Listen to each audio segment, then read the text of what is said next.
Having a good buttercream makes you a much better cake decorator. With Alpine, I was able to achieve buttercream that was almost like shaving cream, and you could pipe anything with it. I think it's bar none the best icing shortening on the market.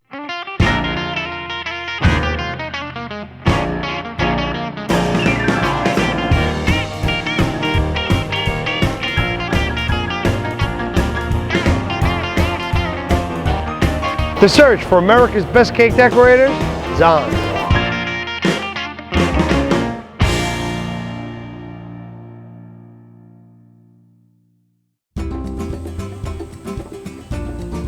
Okay.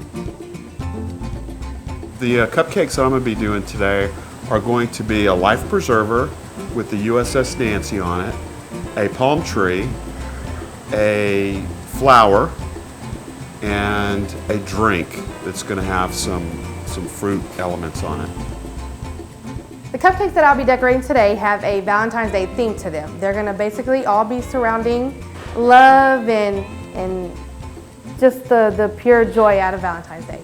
I'm not worried about the cupcake challenge whatsoever. Got this bag striped with a little red and white icing. I don't do a whole lot of cupcakes, but it's something different than just plain white. The cupcake challenge is going to be easy. It's going to take 5 minutes. It's just cupcakes. How long can it take? Cupcakes are going to be a little bit harder to do. I decided to go on different color chocolate ornaments. I have some just drawings I put on a piece of paper with a thick marker. Then I take a parchment paper, draw on there the exact pattern I wanted, and then lay it with the piece of parchment paper just over the round half moon shape to let it cool and dry. The palm tree, I'm going to make it into a piece of fondant for the trunk of the tree, and I'm going to add some leaves to it that are going to be on wire so that they stand up. I'm putting some blue sanding sugar around them. It makes it so fun and shiny, and you want to just go there. I'm not on the whole cupcake bandwagon. I don't do a lot of cupcakes. To me, it's just individual little mini cakes, and that just takes too long. The elephant's probably going to be the easiest, just because I'm just going to make it out of a circle, and then the butterfly cutter that's split in half is his ears, and then it's just making him a trunk. So he's probably going to be the quickest. Today for my cupcakes, I'll be using two different techniques. Two of my cupcakes are going to have the buttercream topping on them. One's going to be a rose piping, one's going to be a regular swirl, and then the other cupcakes will have a little bit of icing underneath them, but they're mainly going to be covered in fondant.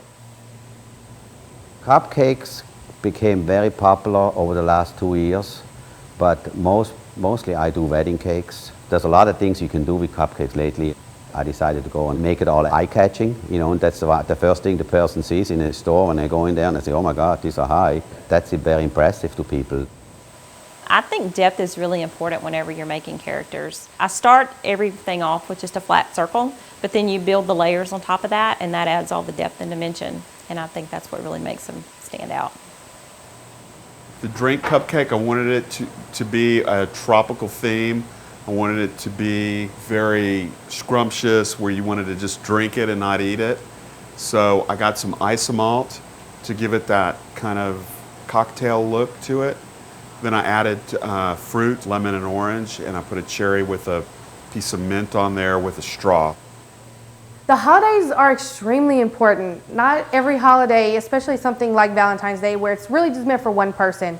No one wants a big, huge cake every time. So when you can have a little small cupcake, you really can personalize a lot to make it very special for the person you're buying it for. Those chocolate designs are shaped, some of them half round, so they come on the cupcake, the flower in the middle, and then I'm going to put them on top together and use a little bit chocolate to glue it together there on the very top. So yes, they are fragile, but I just want to do a little bit different. I'm starting the line off with just a fluted cutter, not with the circle like I did the rest of them. And then I'm going to just take my razor and just kind of shred his mane to kind of give it a little more depth and dimension again. And then I'll build his face on top of that. Last cupcake is a tropical type flower. I put it in a container to give it the rolled look on it. Also made out of fondant. I think it goes with the theme of the other cupcakes, and then it's tropical. To give it some height to the cupcake, they're going to stick out. I'm going to put a butterfly on top, and a little flower, different flowers, each one different color, from a rose to an orchid, and then just have those fragile pieces of chocolate glued together on top, sitting a butterfly on top. There's one cupcake that I will not be comfortable with doing, and it's going to have piping on it. I'm not really used to piping letters, but I wanted to do a lot of different things for the cupcakes to get a variety. I am definitely taking a risk with the piping, but I've practiced it, it looks decent, so hopefully the pressure doesn't get to me today.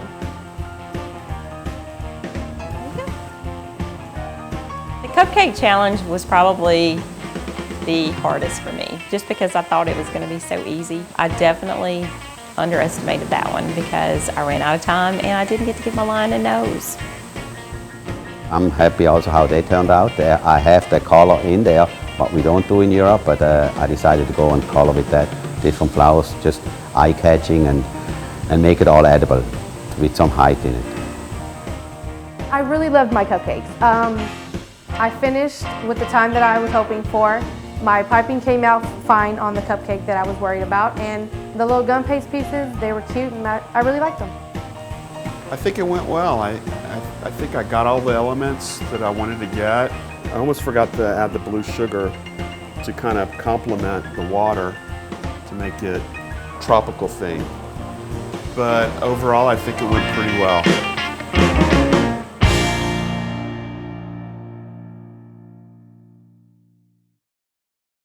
We've been using BBS in the bakery from before I was even born. We use it in so many different things, and it's kind of like one of those go-to things that you don't have to worry about. It's my favorite shortening.